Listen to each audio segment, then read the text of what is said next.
Hello friend, स्वागत है आप लोगों का इम्प्रूव योर नॉलेज पर, जहां मैथमेटिक्स से रिलेटेड सारे कॉन्सेप्ट आपको बेसिक से प्रोवाइड कराए जाते हैं।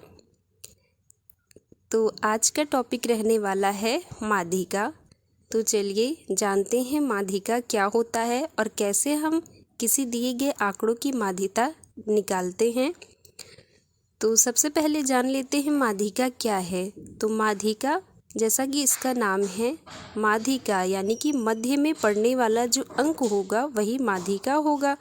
तो जैसे यहाँ कुछ आंकड़े दिए हैं, इन्हें हम सबसे पहले आरोही या अवरोही क्रम में रख लेते हैं और फिर आंकड़ों में बीच में पड़ने वाले अंक को देखते हैं।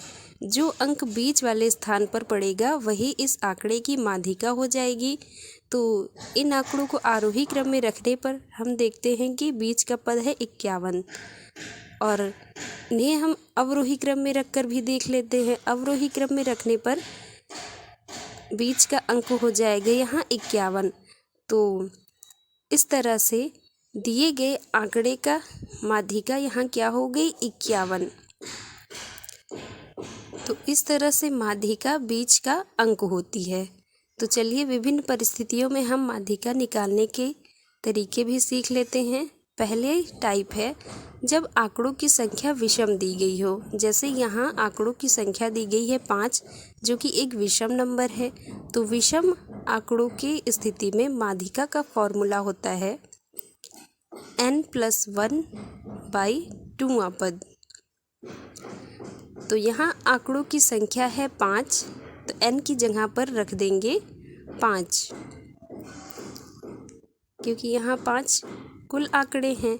तो 5+1/2वां पद यानी कि 6/2वां पद। तो 6/2 का मान 3 और तीसरा पद क्या है 51। तो इस तरह से 51 इस दिए गए प्रश्न के लिए माध्यिका हो जाएगी।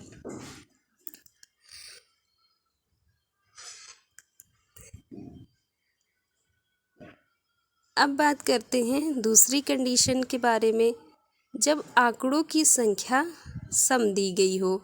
जैसे यहाँ पास दिए गए आंकड़ों की संख्या 5 थी, इसमें एक नंबर और ऐड कर लिया, तो अब आंकड़ों की संख्या हो गई 6, जो कि एक सम नंबर है। तो जो आंकड़े सम संख्या में हो तो उसके लिए माध्यिका का फॉर्मूला हो जाता है n/2वें पद का मान प्लस n/2 प्लस 1वें पद का मान होल अपॉन 2। तो n/2 का मतलब 6/2वां पद, क्योंकि यहाँ आंकड़ों की कुल संख्या 6 है, प्लस n/2 प्लस 1वां यानी कि 6/2 प्लस 1वां पद होल अपॉन में 2।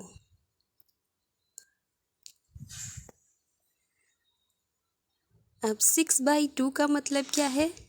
6/2 का मतलब 6 में दिया 2 का भाग तो मिला 3, यानी कि जो तीसरा पद होगा प्लस चौथा पद और बटे में 2। तो दिए गए आंकड़ों में हम देखेंगे तीसरा पद क्या है। तो तीसरा पद यहाँ है 51, तो तीसरे पद की जगह रख लिया 51, प्लस में चौथा पद क्या है, चौथा पद दिया है 54, तो यहाँ रख लेंगे 54 बटे में 2 और इसे ऐड करने पर मिलेगा 105/2, जिसे सॉल्व करने पर वैल्यू मिलेगी 52.5, जो कि इस दिए गए आंकड़े की माध्यिका हो जाएगी। क्वेश्चन का अगला टाइप है जब आंकड़े सारणीबद्ध रूप में दिए गए हों, उस स्थिति में हम माध्यिका कैसे ज्ञात करते हैं। तो इसके लिए सबसे पहले हम दिए गए आंकड़ों की बारंबारता और संचयी बारंबारता सारणी बना लेते हैं। संचयी बारंबारता क्या है? तो संचयी बारंबारता किसी दिए गए पद का स्थान का बोध कराती है। और बारंबारता क्या होती है? बारंबारता वह पद कितनी बार आया है यह दिखाती है। तो जैसे दिए गए आंकड़ों में पद 2 की बारंबारता 3 है, यानी उसने 3 तक का स्थान लिया हुआ है। पद 4 की बारंबारता 2 है, यानी कि 3 के बाद उसने 2 स्थान लिया हुआ है। इसी तरह से 6 की बारंबारता 2 है, यानी कि पद 4 के बाद से उसने 2 स्थान और लिया है, यानी कि 5 के बाद 2 स्थान लिया है, मतलब 7 तक का स्थान पद 6 ने लिया है। और इसी तरह से बाकी आंकड़ों की भी हम बारंबारता लिख लेते हैं। तो इसे हम प्रत्यक्ष रूप से एक उदाहरण के साथ समझते हैं। तो यहाँ पर मैंने कई तरीके की पेन ली है। जैसे पहले पद को मान लिया, इस वाली पेन ने 2 नंबर प्राप्त किए हैं, तो 2 नंबर प्राप्त करने वाले की बारंबारता क्या है, 3 है। तो यहाँ 3 पेन मैंने ली है। और संचयी बारंबारता इसकी क्या हो जाएगी, क्योंकि ये शुरुआती पद है तो शुरुआत से गिनी जाएगी 1 2 3। और इसके बाद 4 अंक पाने वाली पेन को इस रंग की पेन से डिनोट किया है, तो इसकी बारंबारता 2 है। और इसका स्थान क्या हो जाएगा, इसका स्थान हो जाएगा 3 पेन के बाद, यानी कि चौथा और 5वां पेन। तो 5 स्थान तक इस वाली पेन ने लिया है स्थान। अब अगली पेन हो जाएगी, मान लीजिए उसने 6 अंक प्राप्त किए हैं,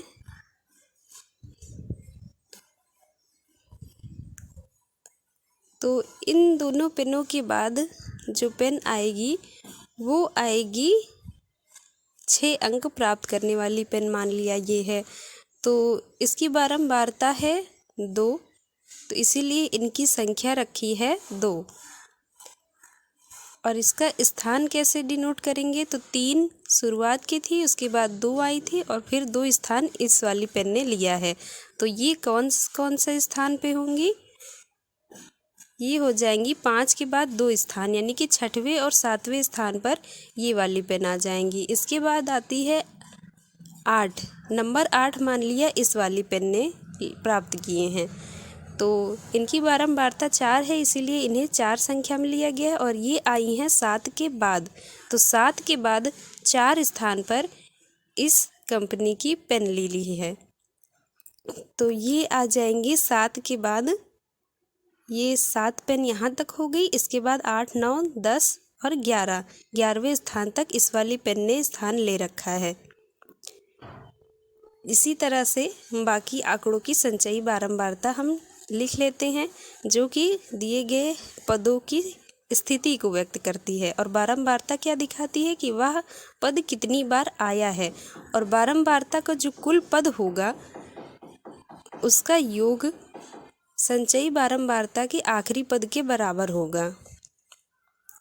तो बारंबारता का कुल योग आंकड़ों की कुल संख्या को दिखाता है, तो इसलिए n की वैल्यू यहाँ हो जाएगी 17, जो कि एक विषम नंबर है। हम जानते हैं कि जब आंकड़े विषम संख्या में हों तो उनका माध्यिका निकालने के लिए n+1/2वां पद फॉर्मूले का इस्तेमाल किया जाता है। तो यहाँ n की वैल्यू है 17, तो n की जगह 17 लिख करके इसे सॉल्व कर लेंगे। इसे सॉल्व करने पर हमें प्राप्त हो जाएगा 9वां पद। 9वां पद मतलब 9वें स्थान पर कौन सा पद आया है। तो अब देखेंगे टेबल पर 9वें स्थान पर कौन सी संख्या आई हुई है। तो इसमें 9 कहीं दिख नहीं रहा है प्रत्यक्ष रूप से, लेकिन हम देख रहे हैं कि 7 के बाद 11वें स्थान तक पद आया है 8। तो यानी कि 7 के बाद 8वां 9वां 10वां और 11वां पद होगा इस वाले पद के समक्ष, यानी कि इसकी माध्यिका हो जाएगी 8। तो जिस संचयी बारंबारता के बीच में हमारा पद पड़ेगा उसी के समक्ष वाला पदमान हम देख लेंगे, वही हो जाएगी दिए गए आंकड़ों की माध्यिका। तो मिलते हैं हमारे नेक्स्ट वीडियो में और भी बेहतरीन टॉपिक्स के साथ। Thank you.